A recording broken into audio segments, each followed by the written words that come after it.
حدیث نمبر ہے 1318۔ حضرت عمر بن خطاب رضی اللہ عنہ کہتے ہیں رسول اللہ صلی اللہ علیہ وسلم نے ارشاد فرمایا ہمارا کوئی وارث نہیں ہوتا، جو کچھ ہم چھوڑ جائیں یعنی مال وہ صدقہ ہے، اور رسول اللہ صلی اللہ علیہ وسلم نے اسی مال میں سے اپنے گھر والوں کے لیے سال بھر کا خرچہ لیتے تھے، اور اس کے بعد جو کچھ بچتا اس کو مصرف میں خرچ کر دیتے تھے جہاں اللہ کا مال یعنی صدقہ خرچ کیا جاتا ہے۔ پھر حضرت عمر رضی اللہ عنہ نے اپنے پاس بیٹھے ہوئے صحابہ کرام سے کہا،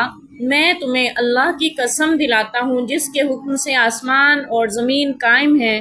کیا تم جانتے ہو کہ رسول اللہ صلی اللہ علیہ وسلم نے یہ فرمایا تھا؟ انہوں نے کہا بے شک آپ صلی اللہ علیہ وسلم نے یہ فرمایا تھا۔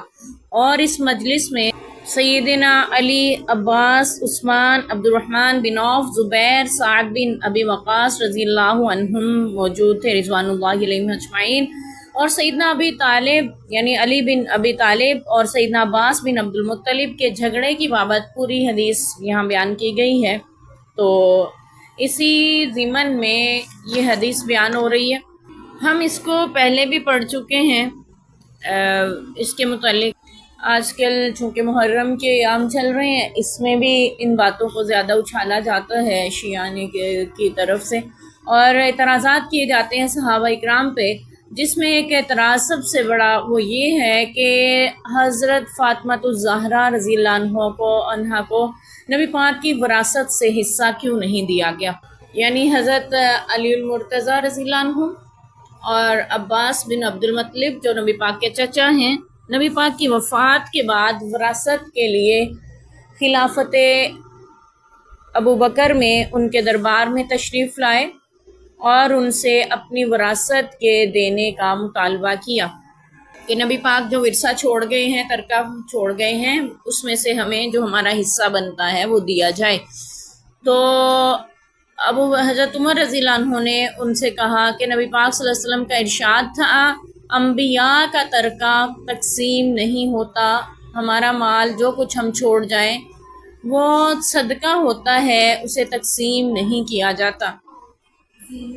اور پھر اس پہ حضرت عمر فاروق رضی اللہ عنہ نے نبی پاک صلی اللہ علیہ وسلم کے اس ارشاد پر قسم دلا کر گواہی لی، اور گواہی دینے والوں میں کون تھے؟ حضرت عثمان،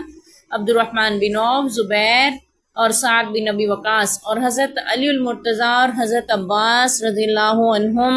اجمعین بھی وہاں موجود تھے۔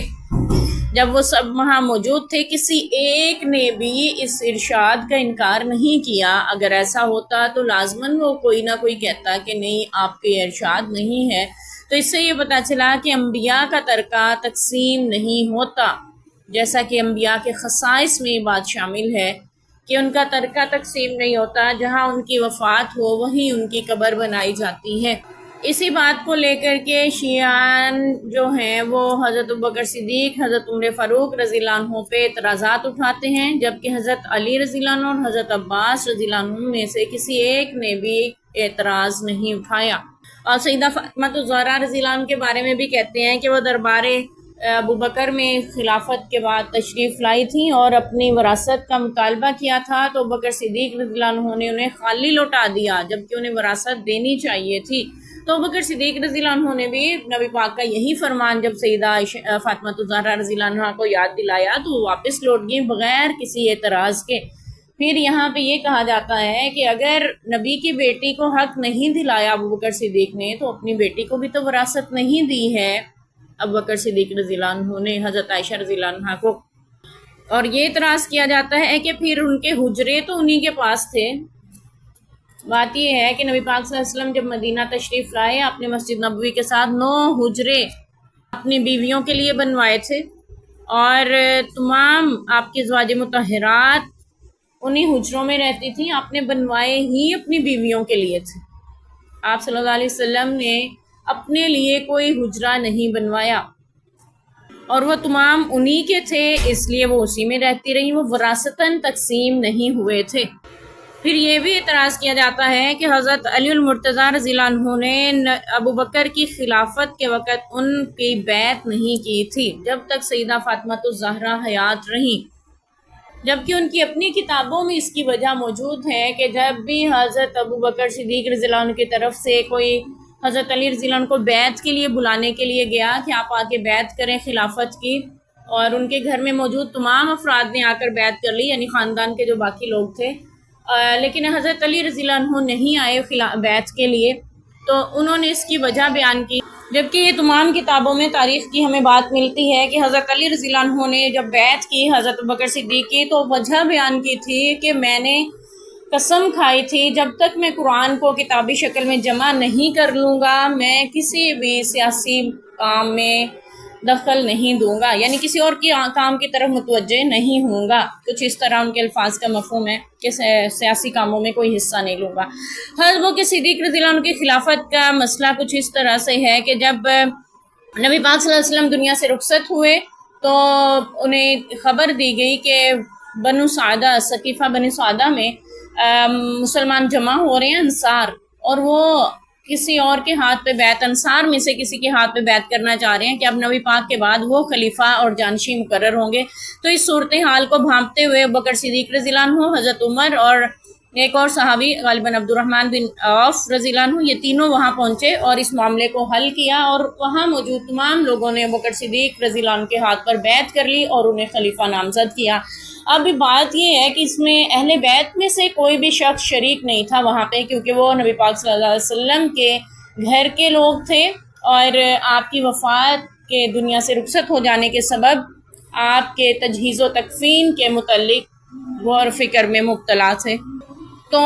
پھر جب خلافت کا اعلان کیا گیا اور اہل بیت کو بیعت کے لیے کہا گیا ابوبکر صدیق کی، تو انہوں نے بیعت کر لی سوائے حضرت علی رضی اللہ عنہ کے، اور پھر حضرت علی رضی اللہ عنہ نے بھی حضرت فاطمہ الزہرا رضی اللہ عنہ کے دنیا سے رخصت ہو جانے کے بعد بیعت کر لی اور اپنی وجہ بھی بیان کر دی، اپنا عذر بھی پیش کر دیا۔ ایک اور اعتراض یہ اٹھایا جاتا ہے کہ حضرت عمر فاروق رضی اللہ عنہ کو بھیجا گیا نبی ابوبکر صدیق کے حکم سے کہ جاؤ حضرت علی اور ان کے گھر میں موجود تمام لوگ جو ہماری خلافت بیعت کو نہیں مان رہے ان کو لے کے آئیں تاکہ وہ حضرت ابوبکر صدیق کے ہاتھ پہ بیعت کر لیں۔ 2-3 بار پیغام بھیجے گئے، تمام لوگوں نے آ کر بیعت کر لی، حضرت علی رضی اللہ عنہ نہیں آئے، تو پھر حضرت علی رضی اللہ عنہ کو لینے کے لیے بھیجا گیا کہ زبردستی تاکید کی گئی۔ یہ اعتراض شیعوں کی طرف سے ہے۔ تو حضرت عمر فاروق رضی اللہ عنہ نے ان کے گھر کو آگ لگا دی، دروازے کو، کہ حضرت علی باہر نکلو، نہیں نکلو گے تو دروازہ توڑ دیا جائے گا، تمہارے گھر کو آگ لگا دی جائے گی اور بزور شمشیر تم سے بیعت لی جائے گی، شیعہ یہ کہتے ہیں۔ اور پھر انہوں نے ایسا ہی کیا، دروازے کو آگ لگائی اور اس کو دھکا دے کر گرا دیا گیا، اور دروازے پر سیدہ فاطمہ الزہرا رضی اللہ عنہا آئیں